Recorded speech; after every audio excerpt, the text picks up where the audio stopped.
Okay. In this question, we're given that a company has major sales from two types of products. It has type A and type B that it offers. The revenue generated from their sales is given by, and they give you the revenue here. Nice. And of course, X will represent the daily sales of type A product. So this is done daily. And this is like the demand. X is the demand for type A. How many are sold daily? So it's the daily demand for type A. Y is the daily demand for type B. So let Y represent the daily sales of type B product. So suppose that the daily cost is, and they're giving you here the daily cost. So you have the revenue and the cost. And what are they asking? Let P of xy be the profit function and evaluate, and then they ask you to evaluate the profit function and the marginal profit with respect to the daily sales of the type B product, because they're asking you to do the partial with respect to y, and y is the demand for type B product. So how many units are sold daily, but for type B here. Okay, so anyways, let's compute P first. So what is the profit? Remember, the profit is the revenue minus the cost. And so you can do this. The revenue is here. So let's copy it. 3x plus 5y minus 0.015y squared plus 27. All of this minus the cost is given here. 3x plus 2y plus 6. This is easy to do. 3x minus 3x 0. Now 5y and then minus 2y. 5 minus 2 is 3y left. And so we're done with these. And now also 27 minus 6. 27 minus 6 is 21. And so we're done with these. And finally, this is by itself, so it comes down.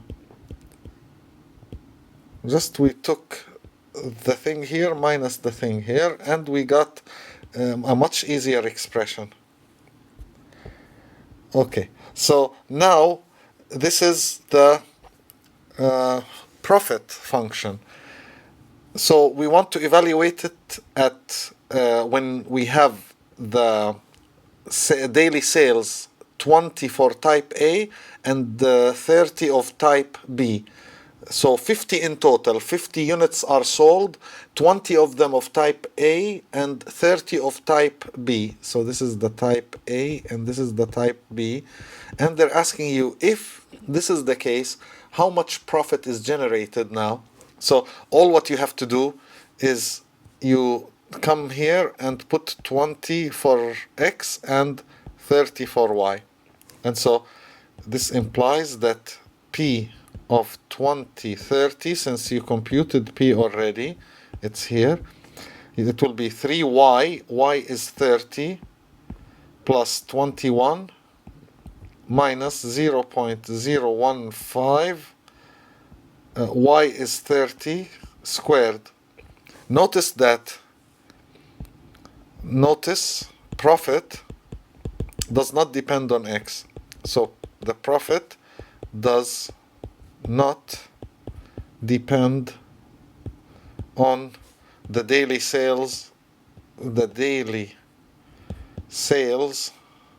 of type A product. So it could be that the type A product is there just to make people come and buy type B. It could be something like this. So because it's not giving you any profit, so why would you have it there? Because how do we know it's not giving you a profit? Because we're not replacing it anywhere in the formula for profit. Notice the formula for profit has a y a y, and a constant. So that's why it does not depend at all on the type A product, because the type A product, the daily sales are represented by X. So there is no X here. The reason is it had 3X in the revenue and 3X in the cost. So when you took the difference, they canceled each other. Okay, good. So continue with this. This is equal to, and now we need a calculator to finish. And so the P now will be 3 times 30 plus 21 minus 0.015 times 30 squared. So this will be 97.5. 97.5 dirhams, let's say. They didn't give us the units, so let's assume that this is given in, it could be whatever you want, thousands of dirhams or dirhams. Let's just say dirhams. So, no, that's not a good the daily profit. So let's say it's given in thousands of dirhams or hundreds of dirhams. So if we say hundreds, it would be around 10,000 dirhams daily profit, or 100,000. Yeah, so you say this is in, let's say, thousands of dirhams. So this means multiply this by 1,000, it will be 97500. So this means this is the daily profit, almost 100,000 dirhams. But this is when I said that the units are in thousands of dirhams. You can say the units are in tens of dirhams to make it more realistic for the company. Whichever company that you have in your mind, you can make things match. But because they didn't give you units, just you can say here the units of money that are given.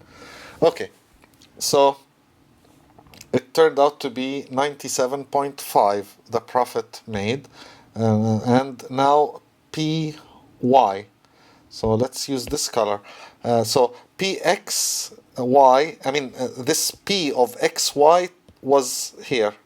This is done, so let's continue. Therefore, P with respect to Y, now you take with respect to Y, 3Y, the derivative with respect to Y is 3, plus 21, that's a number, a constant, so 0, minus this one, because it has a square, the square comes down and makes this 0.030, so 30 instead of 15, Y. And so this is equal to 3 minus 0.030 y. Nice. So it's a very easy formula.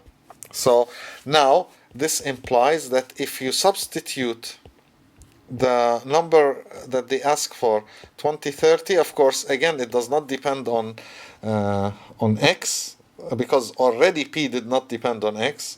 So Py will not depend on x, and so on. So, okay, this at 2030 will be 3 minus 0.03 times 30, because y is the one that survives all of this. Okay, and here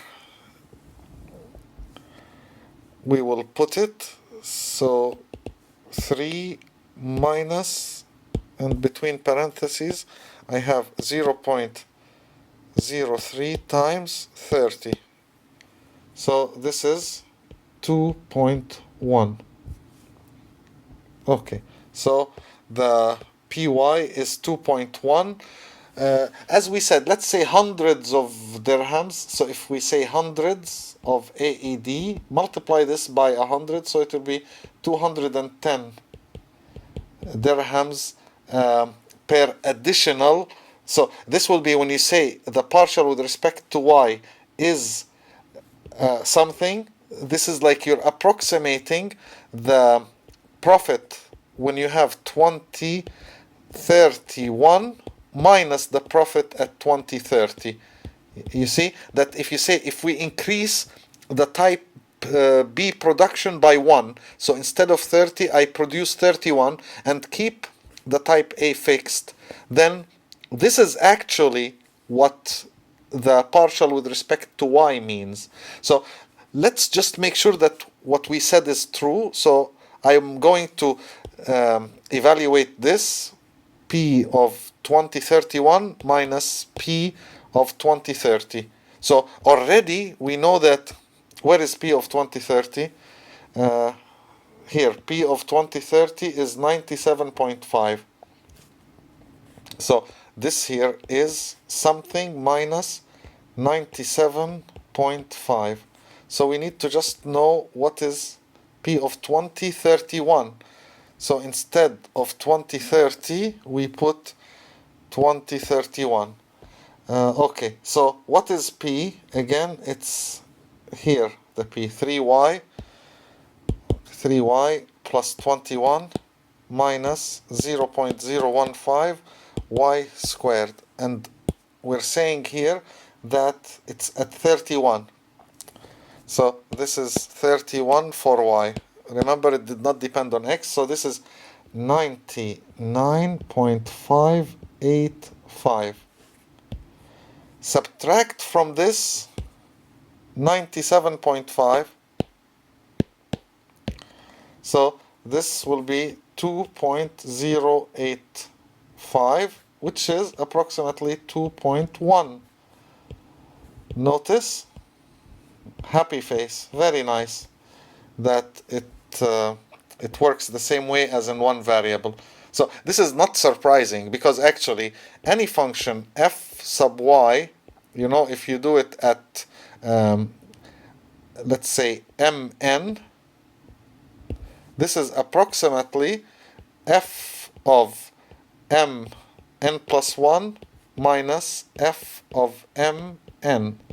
And if you want the partial with respect to x at mn, is approximately f of m plus 1 n minus f of m n.